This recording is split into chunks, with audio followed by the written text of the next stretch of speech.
Good morning, everyone, and thank you for logging in to today's presentation. We will be hearing from Ruben Nizard, Coface Economist for the North American region.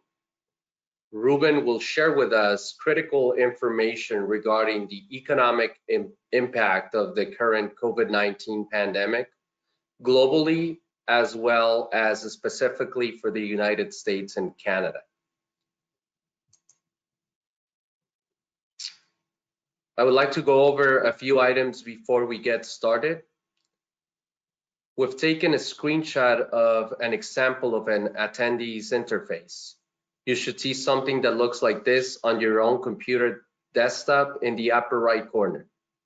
You're listening through your computer speaker system by default. If you prefer to join over the phone, just select the telephone in the audio pane and the dial-in information will be displayed.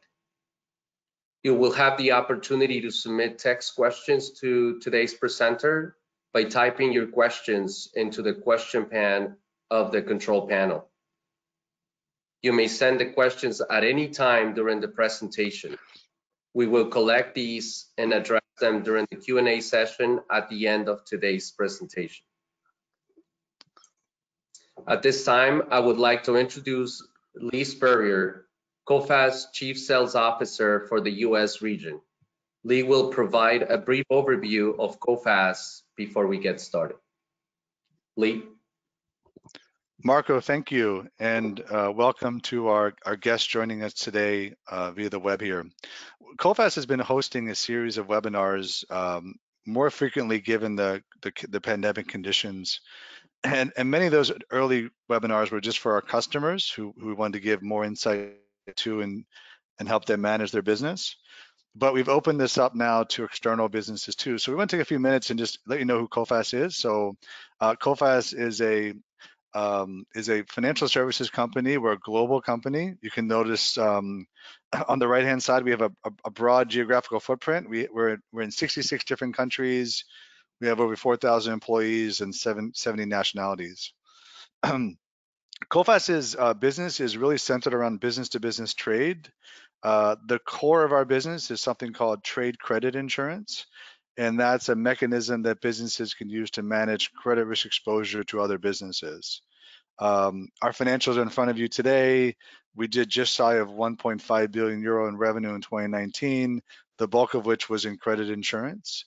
Coface is a strong financial company. We have just shy of 2 billion in capital, and also we have a strong ratings by Fitch and Moody's and also AM Best here in the US. Coface isn't new to this business. In fact, we started doing business in 1946. For most of the history of Coface, we were actually a part of the French government. If anyone on the call is familiar with something called USChina Bank, Coface was the XM Bank of France for many years. However, in the late 90s, they began to privatize the business. They started to open up offices around the world to provide credit insurance and related services to customers in many different countries. We have over almost $500 billion of capacity available. What that means is we can provide limits or coverage for our clients' transactions up to almost $500 billion at any given time. And we do take risk in over 200 countries around the world. So what we like to say to our clients is, if you're looking to expand your business globally, we're likely already doing business in that country. We know the laws and customs. We can collect best-in-class credit data. We can give you good advice by local experts. Next slide, please.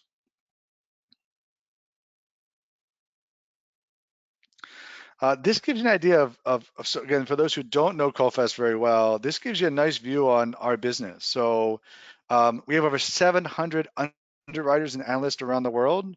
Their job is to help us collect data. We collect data from public and private sources to help our customers make decisions, kind of the go or no-go decision on offering credit to their customers, either in the US or abroad. So it's a very big team. We have over 80 million companies in our database. We make 18,000 decisions a day. That means all day long our clients are asking us to amend their contracts and add new customers to their policies with Coface. And we have an automated version of that for smaller ticket requests. And we also leverage our expertise to make the larger decisions. We also have 411 staff ready for debt collection and claims. We're even adding to that team right now. We're looking to move resources from other departments to the claims and collections teams. We are definitely seeing a surge of claims you could imagine in a crisis today as the world kind of froze for a couple of months. Then we saw a significant increase in delayed payments. So Coface is now really heavily investing in our resources for both on the underwriting piece to make good decisions for our clients to track credit risk, but also to be ready to handle incoming claims questions and processes quickly. Next slide, please. So just to give you a high level as we start and hand over to Reuben in a minute, Coface's product mix is all centered on business-to-business trade. The core is trade credit insurance, and for those who are not familiar with the product, it allows a business to protect against unexpected non-payment events by their customers. If you were selling into JCPenney and you were a supplier of footwear and they went out of business and JCPenney was covered with your Coface policy, Coface could indemnify you under the policy and pay you back usually around 90% of what you were owed, less than the applicable deductible. We offer coverage on both public and private companies. So our clients are covering many different industries. They sell domestic or abroad. They are $10 million businesses. They are $100 million businesses. They are $20 billion businesses. We serve the entire size and scope of customers. We also have an offering for banks. So many lenders now, business banks, are looking to offer unique financial services products to their customers. And so sometimes the bank could be our customer when they're doing any kind of receivable-based financing programs. On the right-hand side, it says also single risk and PRIs is expanding. So for some clients, we will offer coverage just for political events. Maybe you sell to a government in a foreign country and you're worried the government might not pay you back. Or perhaps you sell to a private business, but you're worried that perhaps the government could intercede in the payment of the receivable. They could either prevent money flows, they could nationalize assets, they could expropriate assets. You're worried about that. So that for us is a smaller business. We offer some single risk or political risk coverage. We also provide data. So at the core of Coface is a nexus of credit data. Given that I've got access to records on 80 million businesses, I'm constantly collecting data in these 200 countries, bringing that in to be the model we use to underwrite our credit risk. The good news for clients is we also will sell that data that's not confidential in the version of a credit report or a credit score. So for some businesses, they may choose to insure, for example, their larger customers of Coface, their catastrophic risk coverages, and they may choose to buy from me a credit opinion or a credit rating on their smaller customers. So again, as you go through the presentation today and you have any questions for us, you can reach out about the credit insurance or credit information piece. The last piece is economic research. The good news is that's free. We offer that available on our website. We offer that because we use that in our modeling. From our perspective, our risk covers both the micro risk of the quality of that particular company at any given time. So our clients' customers is our credit risk. So we want to judge the quality of the risk of their customer. We also want to judge the quality of the industry and also the quality of that country. So we have a very sophisticated team of economists working for Coface who help us look at both sector risk, what's happening in agro-food, pharma, metals, ICT, and also what's happening in many places around the world. We could have a different profile of risk in the US versus we have in Australia or China or Russia, places like that. So again, I hope this was a high-level overview for you today for Coface. Again, we're experts in this business of B2B credit insurance. We're not new to this space, and we hope you enjoy the presentation today. Marco, that's it for me. Thank you, Lee. And now allow me to introduce Reuben. Reuben joined Coface in 2016 with the Group Economic Research Department located in France. He has been responsible for Coface country risk analysis in Africa, as well as contributing to the Coface analysis of the oil market and the Coface Political Risk Index before being appointed to his current role. Reuben holds a master's degree in economics and business from Sciences Po Paris. Sciences Po is an international research university ranking globally among the finest institutions in the social science. Ladies and gentlemen, Ruben Nizard. Good morning, everyone. Thank you for joining us for this webinar, where we will mostly talk about what has been happening in the world and what has been the key topic this year, the COVID-19 pandemic and its economic impact globally and more specifically for North America. So it started as a localized epidemic in China, affecting a limited number of supply chains, and has grown as a global pandemic, pushing more than half of the world into lockdown and putting economy activity to a standstill, affecting Coface activity and economic activity globally. So here on this slide, on the left-hand side, you can see what is our scenario for this year 2020. And so, as I mentioned in Q1, we've seen this epidemic and this COVID-19 outbreak start in China, and then spread to Europe and North America and the rest of the world by late Q1, and it forced many governments to implement very harsh restrictions on movements and to put the economy into lockdown to slow the spread of the disease. We were thinking, and we in our baseline scenario, we said that the lockdown were likely to end in late April, beginning of May, and that's actually what we've seen in the past few weeks, and in Europe, especially in Europe and in the US. We've seen many steps being taken to ease the restrictions that have been implemented through late March and April. But we see this process as being very gradual, and that's why we see the reopening process for Q3 and Q4 as being very gradual. So what does it mean in terms of shape of the recovery for economic activity? So you might have heard about the V-shaped recovery, the W-shaped recovery. So our baseline scenario is not a ladder. It looks more like a swoosh. So a slow recovery to a baseline level, because we expect that some measures will remain in place and will continue to impact business through 2020, and will continue to affect business and consumer confidence through 2020. You can see that there's a close relation between these measures and economic activity. So on the right-hand side, on the horizontal axis, is represented an index of the stringency of the lockdown measures taken globally for every country. So let's take, for example, the HKG example. So HKG is for Hong Kong. So a level of about 45 means that they add on average some of the most stringent measures over the first quarter of 2020 these years. And on the vertical axis, you can see the actual outturn of GDP, and you can see that there's a close correlation between the GDP contraction and the stringency of the lockdown measures taken to undertake it.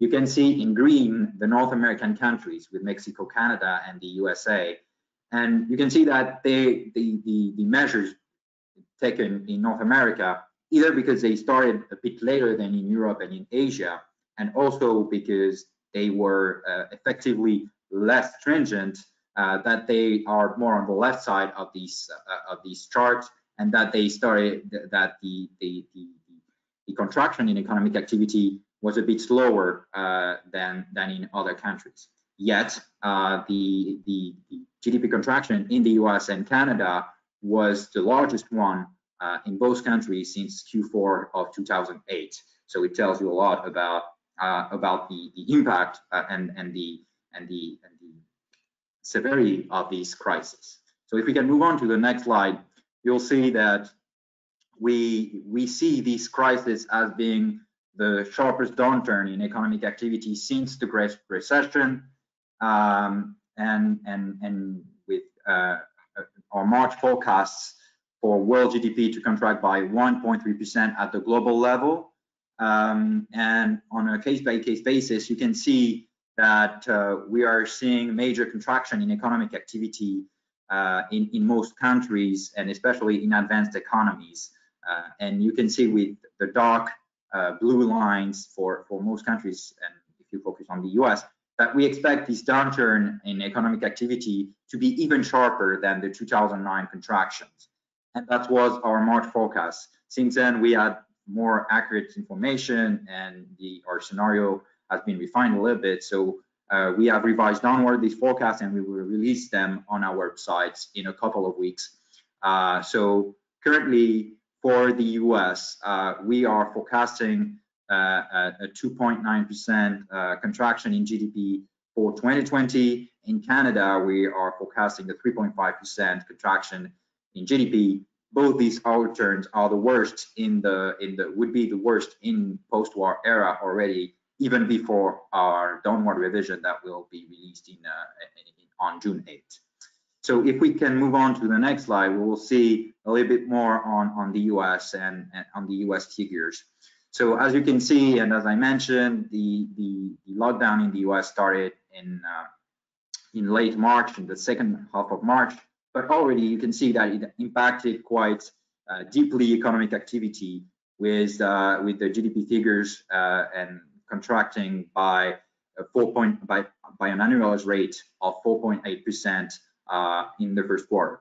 So the figure was revised this morning. It's 5%. It's even worse than 4.8%. It's 5% in the first quarter.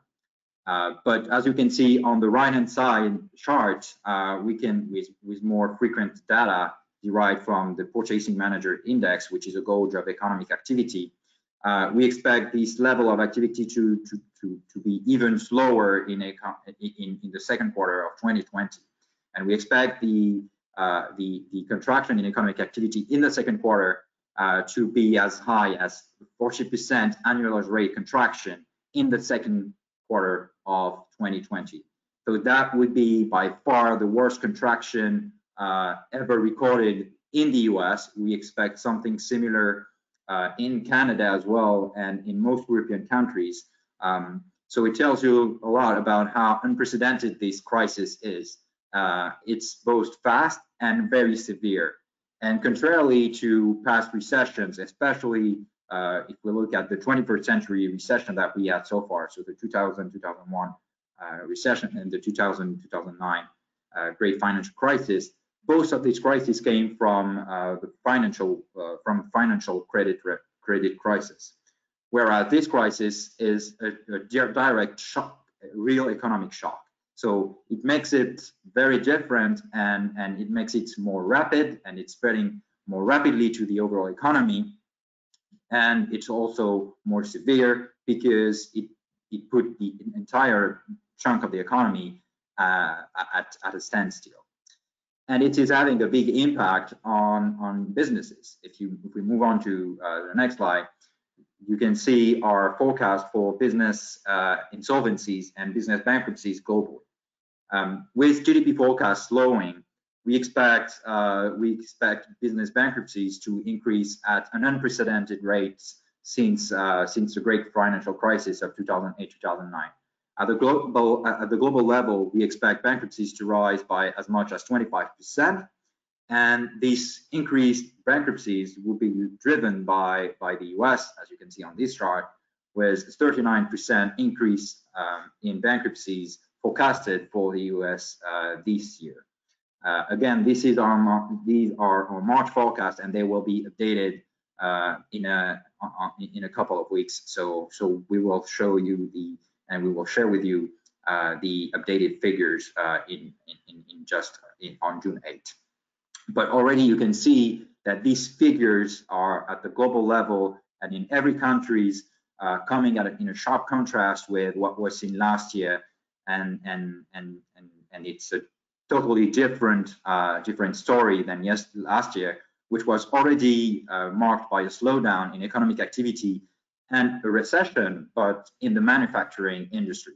And the recession in the manufacturing industry has already started to impact bankruptcies, with a 2.5% increase in business bankruptcies at the global level and in the US. So that was already we were already on an increasing trend, and now we expect a very large wave of bankruptcies for the world, and especially in North America, and particularly so in the US.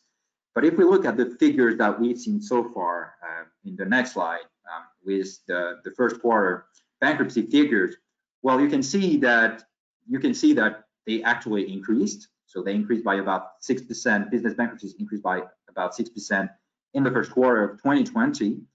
But it can be seen as a continuation of the increasing trend in business bankruptcy filings that we were seeing in the US, as suggested by this left-hand side chart.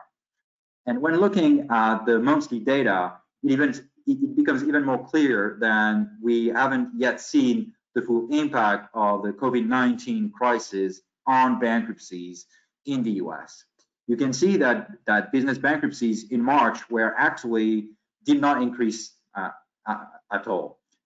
If we want to see an increase in business bankruptcy, we have to look at especially Chapter 11 bankruptcies, which are bankruptcy filings, restructuring debts. So they're usually the bankruptcy filings that companies file. It's a first step to try to reorganize their business while continuing operations. And you can see this increase of about 10%. So it's quite a lot already, and it's probably it shows the first impact of COVID-19 with some of the companies that were vulnerable before the crisis broke out, or starting to file for bankruptcy. But we will probably see more of these bankruptcies coming in the next few months, and especially as when the economy starts to reopen, because then financial obligations will become more acute, and it will force many of them into bankruptcies. And we've already seen anecdotal evidence that they've increased in April and May already, with already some significant recovery. So in the retail sector, for instance, as Lee mentioned, JCPenney, but also Neiman Marcus, for instance. In the restaurant industry, Le Pain Quotidien filed for bankruptcy yesterday. In the automotive industry, we can Hertz, one of the biggest car rental company in the world, filed for bankruptcy as well. So these are some of the anecdotal evidence that there's a wave of bankruptcies coming in North America. And this wave of bankruptcy will be fueled by three main shocks and three simultaneous shocks to the economy. So if we can move on to the next slide, the first shock that we will see to the global economy and that will cause business bankruptcies to increase is a shock on supply chains. So as I mentioned at the beginning of this presentation, this crisis started in China. China, which is at the core and plays a pivotal role in global supply chains, being responsible for about a quarter of global manufacturing industries. And you can see with the results of this survey that it had already started to impact quite deeply the operation of businesses globally, and especially in North America. So on the left-hand side chart with the survey conducted in late February and early March, when the outbreak was still raging in China, you can see that close to 3/4 of US companies were already reporting that they were facing supply chain disruptions because of the COVID-19 crisis. So quite early into 2020, businesses started to be impacted by the COVID-19 crisis.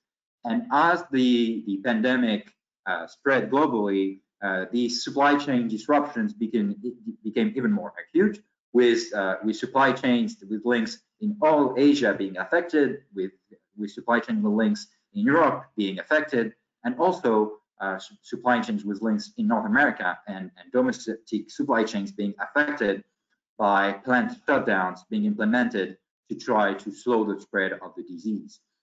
So you can see with this chart on the right-hand side chart, that already in the second half of March, we're seeing respondents and companies, US companies, reporting that they were seeing longer lead times from all over the world. Almost 75% of them were reporting longer lead times in Europe.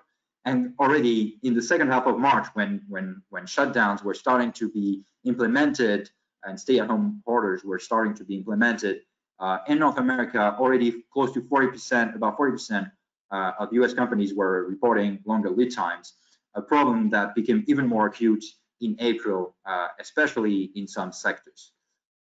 You can see that typically lead times have increased twofold. So it means that the entire supply chain process took about twice as long as they did before the crisis, and it's the case in most with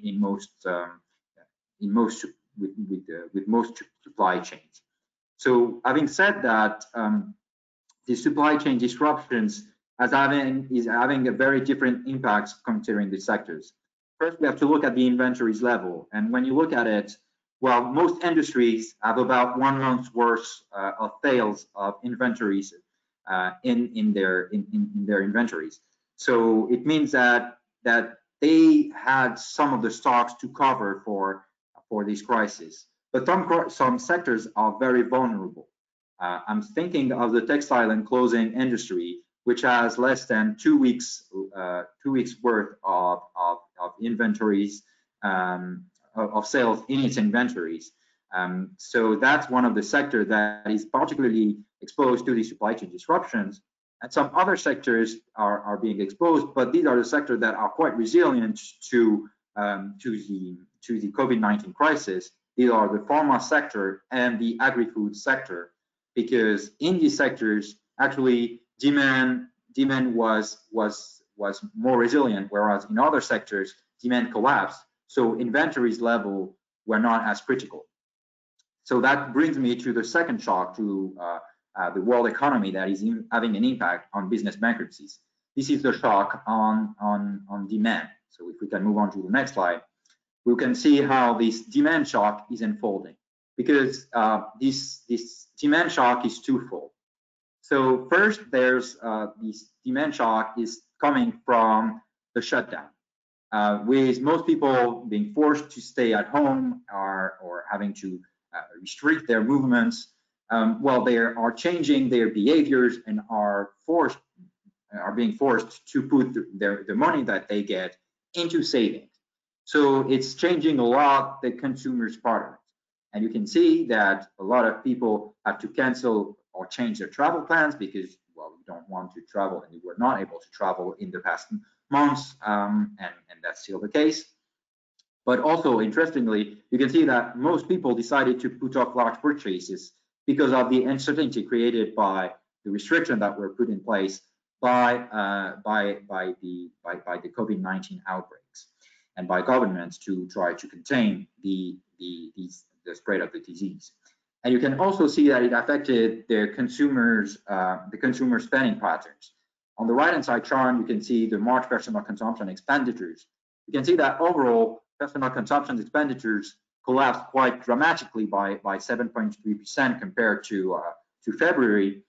And what is interesting is to see that particularly durable goods, so mainly these large purchases, because these are goods that are meant to last more than 3 years, collapsed quite substantially by close to 15%. And a lot of people being forced to stay at home decided to wait if they wanted to buy furniture, if they wanted to buy a car, and you can already see that it is having quite a delayed impact. And I expect these spending patterns to be even more dramatic in April. The other key takeaway from this chart is that in addition to durable goods, many consumers decided to reduce their spending on discretionary spending, starting with clothing and footwear. You can see that there's close to 30% decline in March in clothing and footwear spending by households.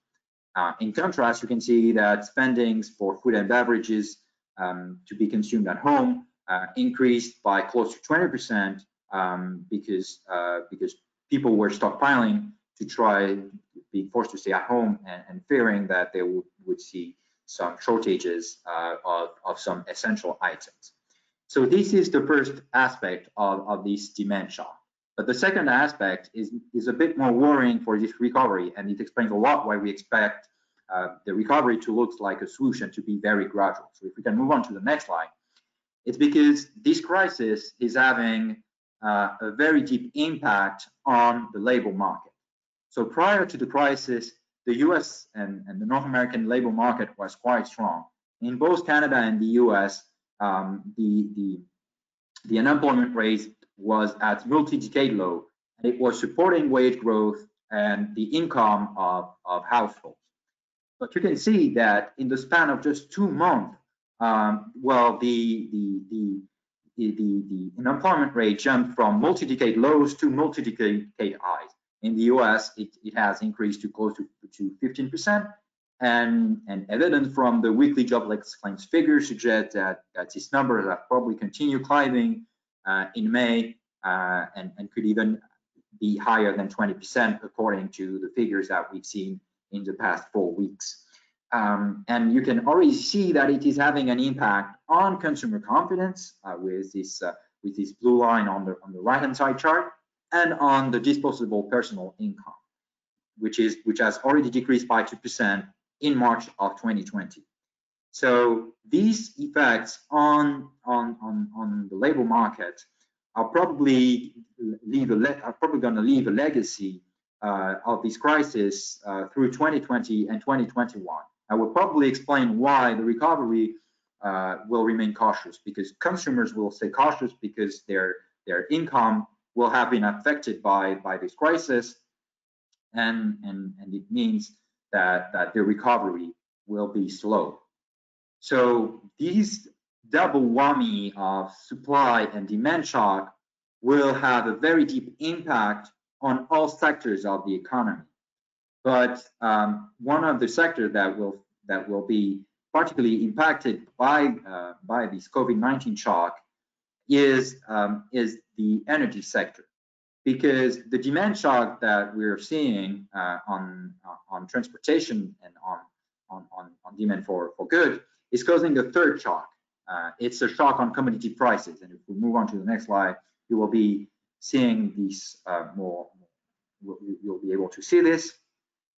So with this demand shock, consumption for energy and for oil and gas in particular collapsed, and it triggered a fall in oil prices that is having a very deep impact on the activity in the energy sectors, which became quite central in the US since the shale oil revolution started about a decade ago. And also it's a very critical sector in Canada, where it represents about 8% of the Canadian GDP. And you can see that with the WTI prices falling, so WTI prices, the benchmark for American oil falling, you can see that oil producer had to reduce quite dramatically their activities, and oil rigs in activity actually fell to their lowest levels in the past since the first shale oil revolution started in right after the great financial crisis of 2008-2009.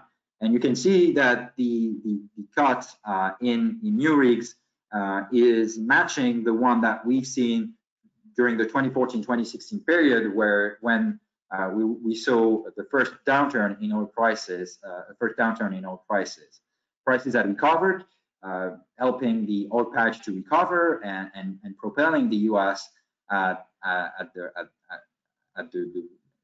the world leading crude oil producer, and it turned the U.S. as a net oil exporter. But this evolution that we've seen, particularly in 2018 and 2019, has been all derailed by the COVID-19 crisis, which is having a very deep impact, especially for oil producers and for companies in the upstream oil sector, oil and gas sector even, because gas prices have also been impacted. In addition to oil and gas producers, we also see, we expect that this wave of bankruptcies will affect companies in the entire value chains, with, in addition to producers, oil services company being the most affected by this downturn in oil activity. And you can see with these figures on business bankruptcies that already last year, with the slowdown in prices starting in late 2019, business bankruptcies were on the rise and rose to the highest levels since 2015. And you can already see that we are forecasting for 2020 that bankruptcies in the US oil patch will exceed the record 2016 level in 2020. In addition to the energy sector, we expect most sectors to be impacted by this crisis, and a very few of them to be spared. Some of them will prove resilient, in particular the pharma sector and the food and services and the food and drink sector. But these two sectors are going to be impacted by the supply chain disruptions and will feel also the impact of this crisis.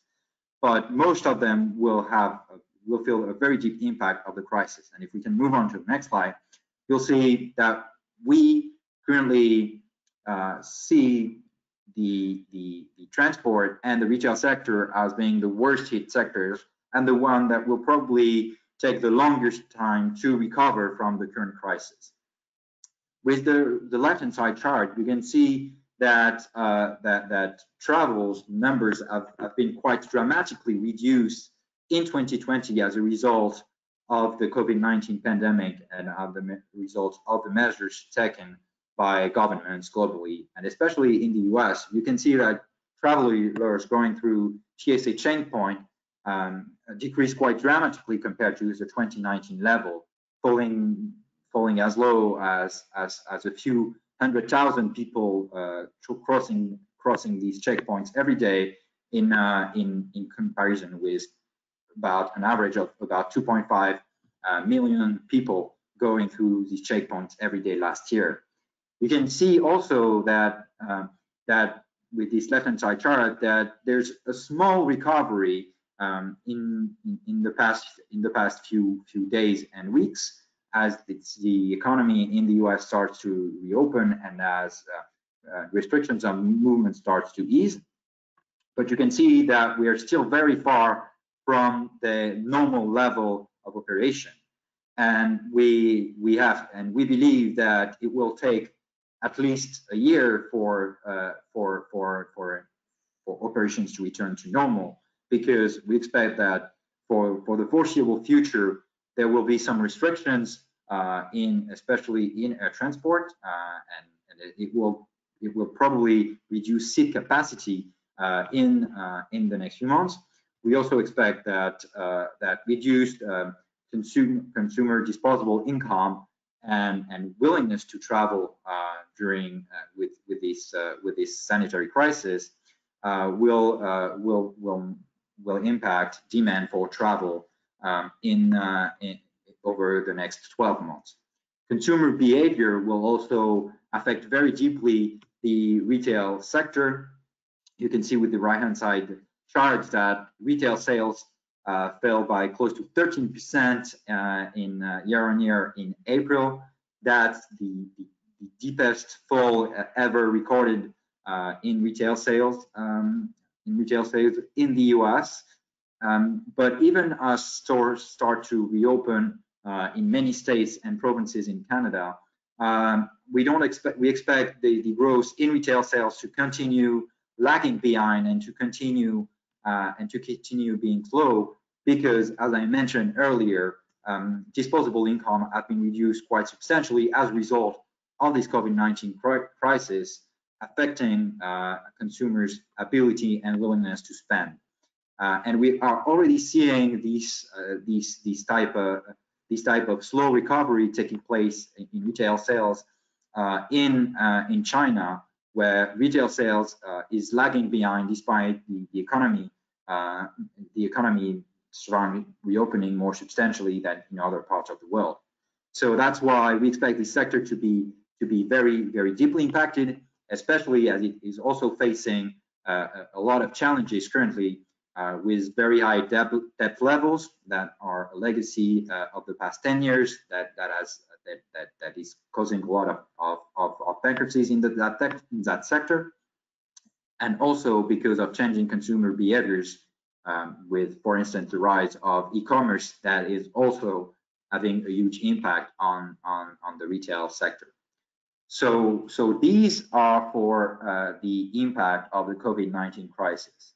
Hopefully, what we are seeing is that that in the face of this unprecedented shock, we are also seeing unprecedented policy response to this shock. So if we move on to the next slide, you can see that both fiscal and monetary policy are very supportive of the economy. So on the fiscal side, so the main piece of this legislation is the CARES Act, so the coronavirus aid release package, and that it's providing some liquidity to businesses to help they maintain operations and to keep employees on the payroll, especially in these difficult times. So what is important to understand with this fiscal support is that the purpose of these the Paycheck Protection Program, so small business loans that are partly forgivable, is to support the payroll, and it will probably help to keep some workers on the payroll, and that will probably cushion the impact of the shutdown, and it also helped the recovery. The other measures being implemented are direct support to households with the direct cash payments and the checks being sent to American households, and we have some anecdotal evidence that these checks have helped to support some consumption, even though it was not enough to offset the negative impact of the COVID-19 crisis. But already we can see that it has helped to cushion the impact, and we can believe that further checks in the foreseeable future could be sent to American households, and that's already in the pipeline with the HEROES Act being pushed by Democrats in the House, and that has been passed in the House of Representatives. And even though the HEROES Act has very few chances of passing the Senate and in its current state, further support to American households cannot be excluded, and that's something that we might see in the future, and that might help the recovery to support this swoosh to be a bit quicker than it would have otherwise been.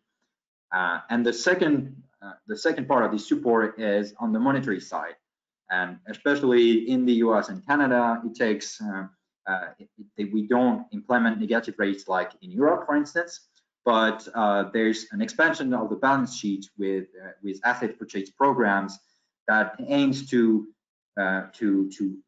ensure that there's enough liquidity and enough credit in the system. And you can see that it is causing an unprecedented surge in the Federal Reserve balance sheet, and at a very rapid pace, which shows how committed the Federal Reserve is to support the economy.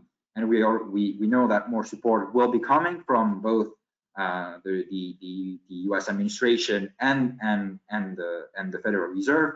Notably, we expect the Main Street lending program to start being rolled out in the next few days. So it will provide additional loans to small and medium-sized businesses, and will help to support this recovery, hopefully, as we move forward. But in the next months, we will also have to follow one key topic that is mounting in the news. That's the US-China trade war. And if we move on to the next slide. So as you know, the US-China trade war has been a key issue in the past 2.5 years. It has caused average tariffs to increase by an average of about 5% to more than 20% late last year. These increase in tariffs and the cost, this increase in tariffs, the cost of this U.S.-China trade war has been taken by U.S. businesses and by U.S. businesses, which had to pay more and it had reduced profitability, and it has contributed to a slowdown in 2019 in economic activity in the U.S. In the past 2 weeks, what we've seen is that these tensions that somewhat eased at the beginning of the year with the phase one agreement being signed between the U.S. and China, and with the COVID-19 pandemic taking the focus, these tensions had a bit eased, but now they threaten to re-escalate. So it will be a result of the inquiries of the U.S. into China's responsibility into the COVID-19 pandemic. That could be a result of the debate surrounding the Hong Kong status towards the Hong Kong status. So these are some topics that are creating tensions, that have created tensions between the U.S. and China in the past 2 weeks, and that could be a key issue that makes the recovery slower. And you can already see that the phase one agreement, which come with some commitments by China to purchase some goods, is also lagging behind, and could also offer the U.S. administration some reasons to implement additional protectionist measures that would put a strain on the recovery. So that's what we will have to follow in the next few months, especially with the U.S. elections coming. We know that it's going to be a very hot topic, and these we will follow very closely. So thank you for your attention. This is it for me. We can now open the Q&A session with Lee also on the call, being able to answer if you have any operational questions.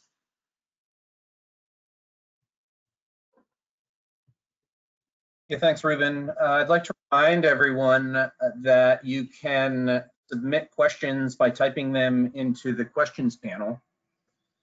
We do have a couple of questions here.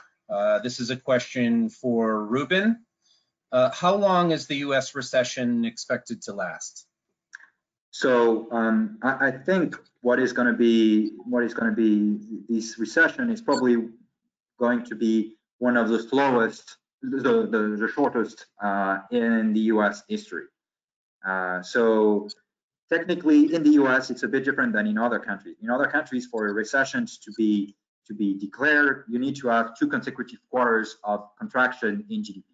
In the U.S., it's the National Bureau for Economic Research dating cycle committees that declares when the economy is in recession, when they see a prolonged and deep downturn in economic activity. So they haven't declared yet that the U.S. is in recession. They will probably do so in the next couple of weeks. But what I think is that the current recession could last for about technically for about 4 weeks, and then we will be in recovery mode, in slow recovery mode for 2020 and 2021. Okay, thank you, Ruben. I have another question for you. Can you please elaborate on why the USA shows the highest expected increase on a percentage basis in insolvencies? So there's a reason for that, is that there's a greatest elasticity between economic activity and business bankruptcies. So it means that in other countries, for instance, there are other safety nets that some safety net that help businesses avoid bankruptcies. Also, the bankruptcy process in the US is slightly different than in the rest of the world. As I mentioned, with the Chapter 11 bankruptcies filings, the bankruptcy filings does not necessarily mean that a company is dying and that a company is dead. Many US companies have filed for bankruptcies over the years. So for instance, You can remember that American Airlines a decade ago declared bankruptcies, but it's still operating, and it is now on a better footing. Before it was on a better footing before the crisis. So that's also why a lot of companies file for there are a lot more companies filing for bankruptcies, because the bankruptcy proceedings protect them from their financial obligations, and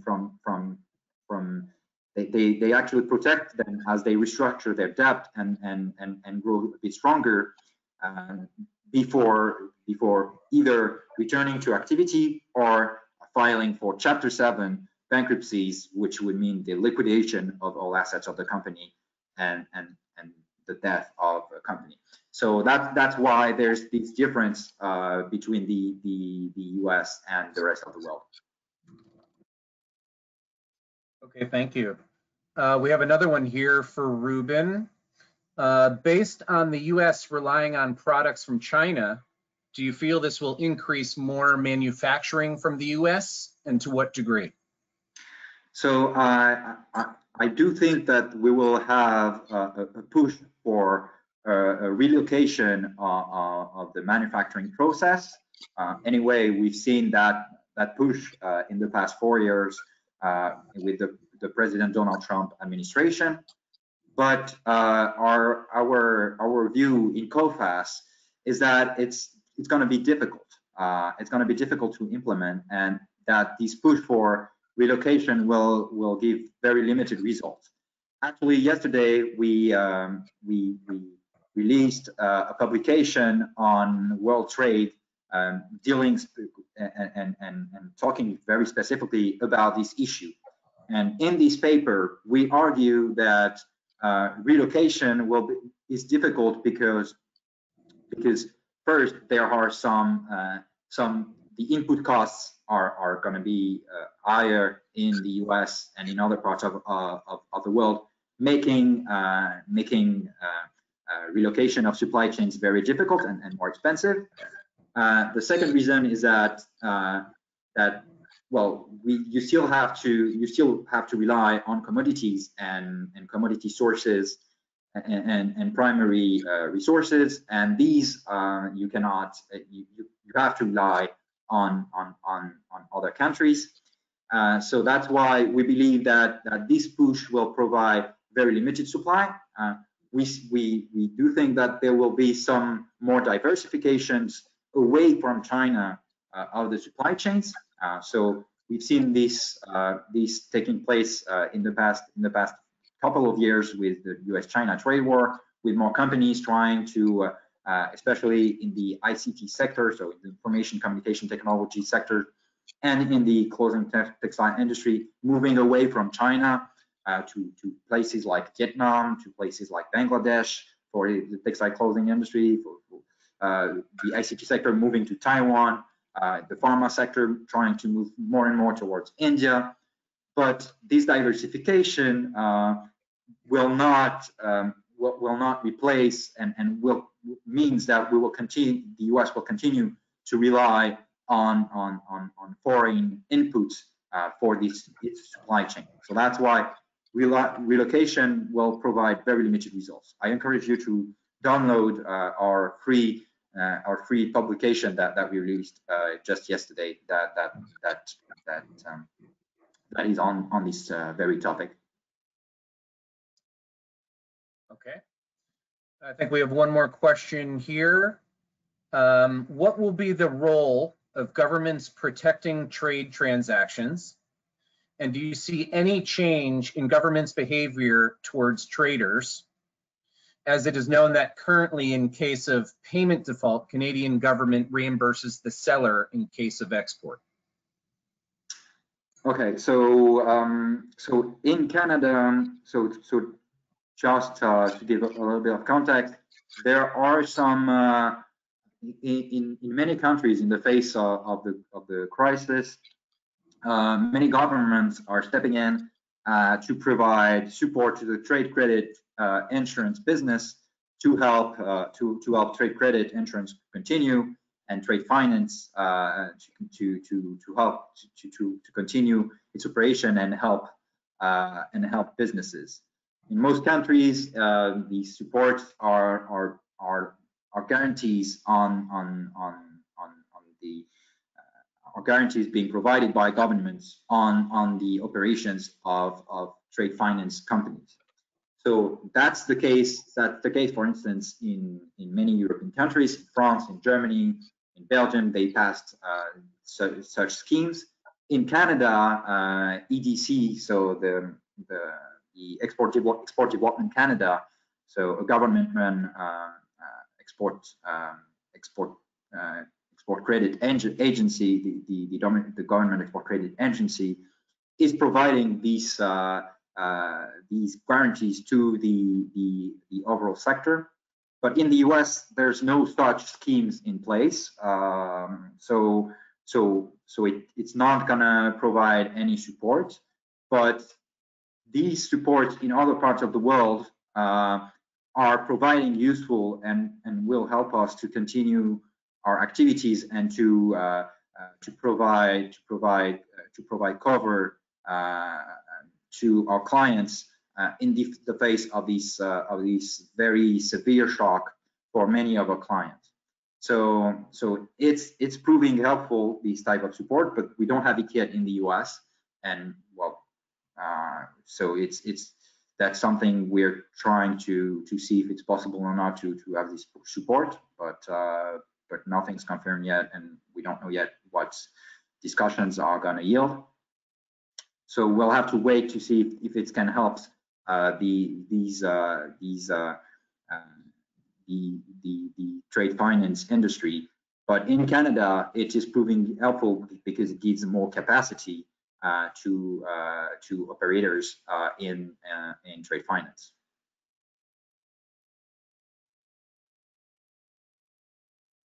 Okay, thanks, Ruben. We actually have another question that's since arrived here. So the question is, a lot of people have gotten used to ordering online. So as states open back up, how do you think consumer behavior will change? And will more people head back to brick and mortar stores? So if you look at the evolution over the past 25 years of e-commerce, well, online sales and out of stores sales now has grown from about 3% of total retail sales in 1995 to about 15% today. This movement is likely to be exacerbated with the current crisis, especially with some people were still very reluctant to buy some categories of products online because they had some trust issues. So let's take an example with the automotive sector. So for instance, we've seen many manufacturers pushing for more online sales with the COVID-19 crisis because dealerships were closed.